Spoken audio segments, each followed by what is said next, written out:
You've been married now a little over a year. However, you can't help but feel as though your wife is a bit, well, different from when you first met her. You started feeling this way about a month before the wedding. Now, there wasn't anything explicit that she did. Her behavior didn't change. Her mannerisms, her personality quirks, those didn't change. The way she related to you didn't change. However, you couldn't help but shake the feeling that something about her was different. Something was off. You spoke to a couple of your friends about it. Most of them just scoffed at you and said it was probably wet feet. And so you went on with the wedding, for indeed you did love this girl. But you couldn't quite ever shake the feeling that something was different about her, though you could never quite put your finger on it. You didn't know what it was. And yet, you've been happily married now for a year and some change. She's pregnant with your child. You have a house in the suburbs, a good job at the firm. You're well on your way to paying off the house. Things are going well. Until a few weeks ago, when your wife began acting very strange. Very strange indeed. She began waking up in the middle of the night in a cold sweat. She'd leave the room and pace about the house, muttering to herself before she came back to bed. You rose up out of bed to meet her on one of the occasions. And while you were approaching her, you heard her talking something about finding someone or something. At any rate, when you implored her what she was talking about, she refused to answer and simply came back to bed. And so you've been sleeping on the couch for this past week, partly to ensure that she doesn't try to leave the house or do anything dangerous in the middle of the night to harm herself or your unborn child, and partly because you've been finding it increasingly difficult to sleep next to her lately, for some reason or another. At any rate, in the middle of the night, one night, you awake to the door, the back door opening. As you rub the sleep from your eyes, you see the silhouette of your wife standing there in the doorway.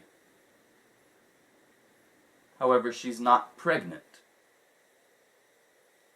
As you begin to fumble out of bed and try to form words, another sound reaches your ears. The sound of your wife's voice. But it's coming from behind you.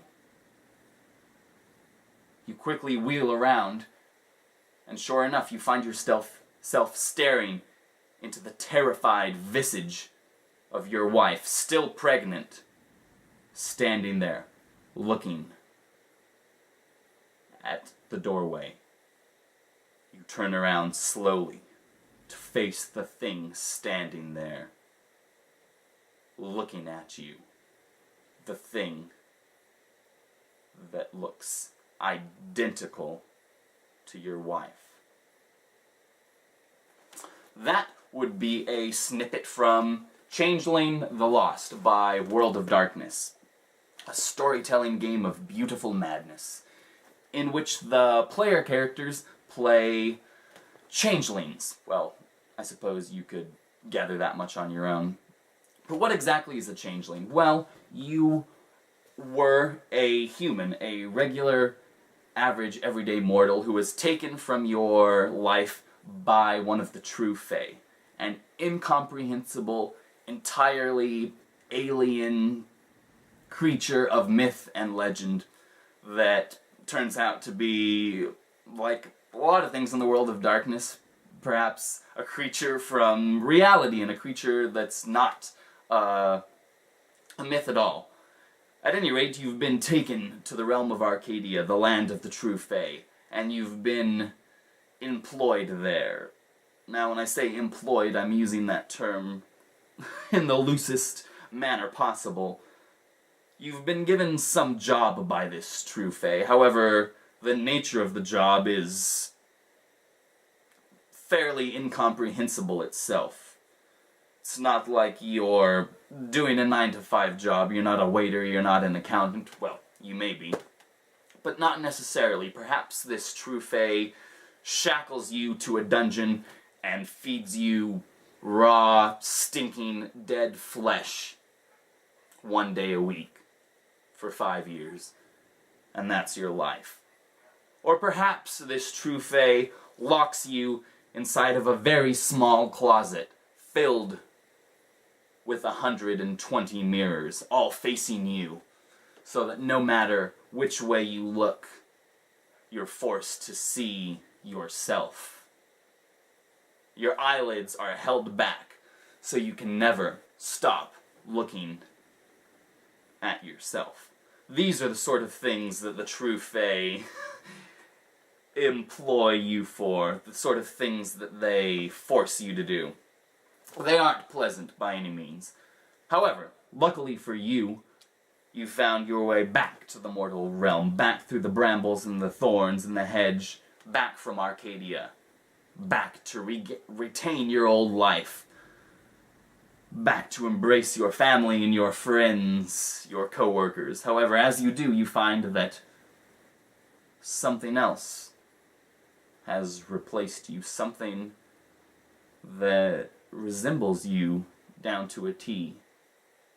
Something that is now being driven mad upon your arrival.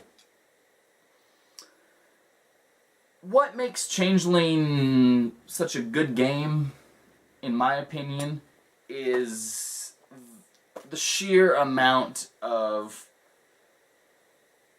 scope and options and fodder that you have for storytelling. I don't know which one of those words is most appropriate for it. I guess all of them. But yes, in Changeling you have, of course, Arcadia, the realm of the true Fae. Not some place that you want to be in that game ever, unless you're forced to hunt down a true Fae, and even then that's, that's not a place that you want to be. That's bad. You have Arcadia, which is pretty much crazy town. The true Fae rule supreme there, each in their own domain. And you have the mortal world, which, self-explanatory, are the mundane world, the regular world of darkness. And in between the two you have what's known as the hedge. As you can see from the cover here.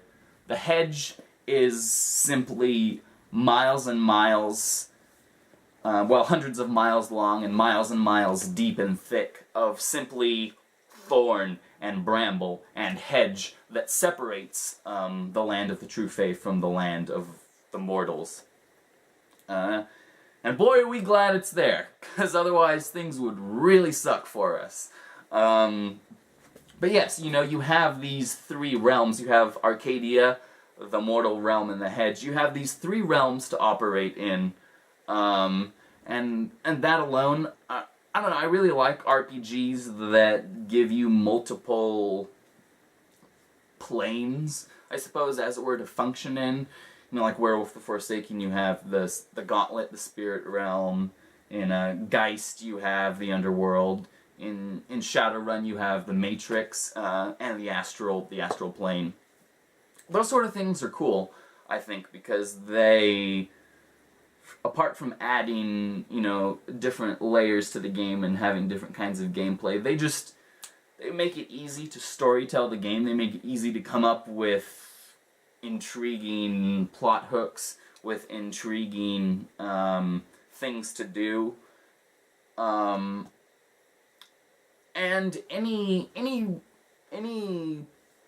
game that has a different realm, or a different plane, or a different, I don't know what you want to call it, world or reality within that reality, is nice because it also has its own, of course, its own mechanics and its own sort of method to its own madness. So that's nice, because you can fit a wide range of characters in your gaming session, and any, given character can do a wide range of things, because, of course, changelings can't go about really throwing about their magical spells, their contracts, as it were. They can't go around, all willy-nilly enacting. Well, some of them do, but generally it's not a good idea to go around, of course, in the mundane world, flaunting your magical abilities. You're going to end up being hunted down by someone or another.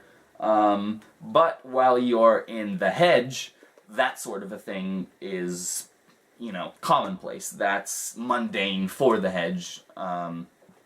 So it's nice if you want to really have a character that is very weird, pun intended for those of you that are familiar with the game. If you want to have a character that's, pretty weird and pretty eccentric, and you really embrace the touch of the true Fae, and you want to perhaps live in the hedge or operate there a lot, then you can do that. And if you want to have a character that seeks to sort of try and forget about what happened to you, or, picked up where you left off in your day-to-day mortal life, or perhaps you realize that, you're forever changed, and maybe your family and friends would be better off not being around you the way that you are now. So you seek out, an existence in the real world, in the mundane world, but it's not the existence or the identity that you had prior to your endurance in Arcadia. So the game, it's a nice game because it's very flavored and it's very specific. I've never seen or played another game anything like it. But at the same time, within that game, there's a really vast amount of things that you can do in a broad scope for player characters in the game. And yeah, as far as the type of characters that you can play, like most RPGs, you can play just about anything. You can, perhaps the true Fae, the touch of the true Fae has made you very beautiful, or you're very good at, you're good at entertaining, you're nice to look at, or perhaps it's made you, hateful and brutish, and, sort of,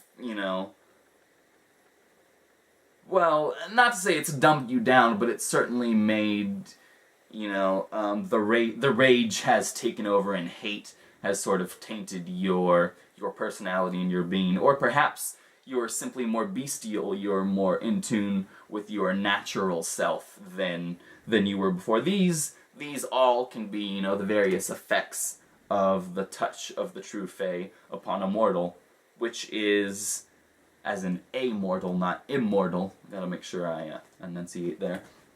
But yes, the game it's a very fun game. I would highly recommend it. Of course, it uses the storyteller system. All World of Darkness uses very, very simple system. Trying to think if I could think anything bad to say about my game, because in my Dorrance review I didn't really critique it or say anything negative. I was just like, hey, this is a good game. Check it out. Play it. But I really do feel strongly about Changeling. I do feel that it is a very good game. It's one of the most successful games that I have ever read or ran or played. Just because you can do so much in it, and it has... When you read the book, it'll fill your mind with 1,001 ideas for stories, or for encounters, or for NPCs, and they're all so colorful and so fun, and, so quirky, and some of them are downright creepy, but it is a really good setting. It's easy to run. Everyone that has played it has gotten into it that I've played with. So I honestly can't think of anything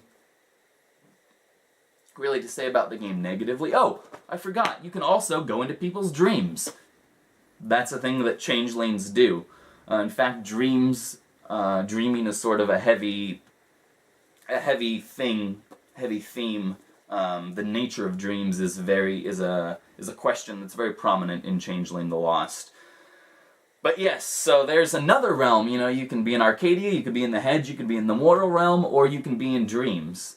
Or perhaps you wish to go hang out with some vampires, or werewolves, or something.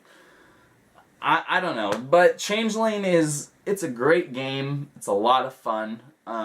There's a lot that I'm not going to talk about in this review, because I'm going to try to keep it short, but there is, as far as the social structure of Changeling society, it breaks down into the courts. There are 4 courts: the Fall, Winter, Spring, and Summer court. Each court reigns in their respective season, or, you know, at least they're supposed to do that. Sometimes things don't necessarily work out that way, but each court has its own theme, its own emotion that it's attached to, its own I suppose, agenda. You know, the Spring Court is all about desire and taking what you want and, you know, sort of living life to its fullest and not letting the true fae, don't let the man get you down. Whereas the Summer Court is all about vengeance and anger and, you know, sticking it to the true fae and bringing them down.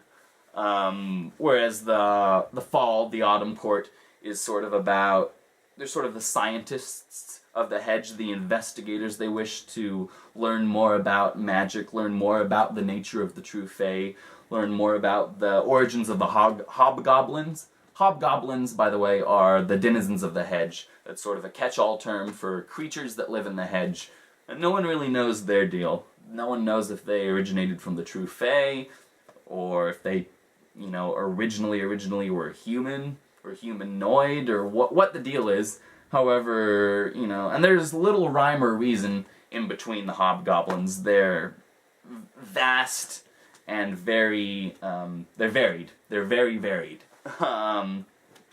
Yes, so that's sort of the courts. Oh, yes, and then, of course, you have the Winter Court. The Winter Court is all about there's sort of the ostriches. They're sort of sticking your head in the sand and hoping that, you know, people, you know, if you're not seen, then people will just sort of leave you alone, and that's the best way to go about things.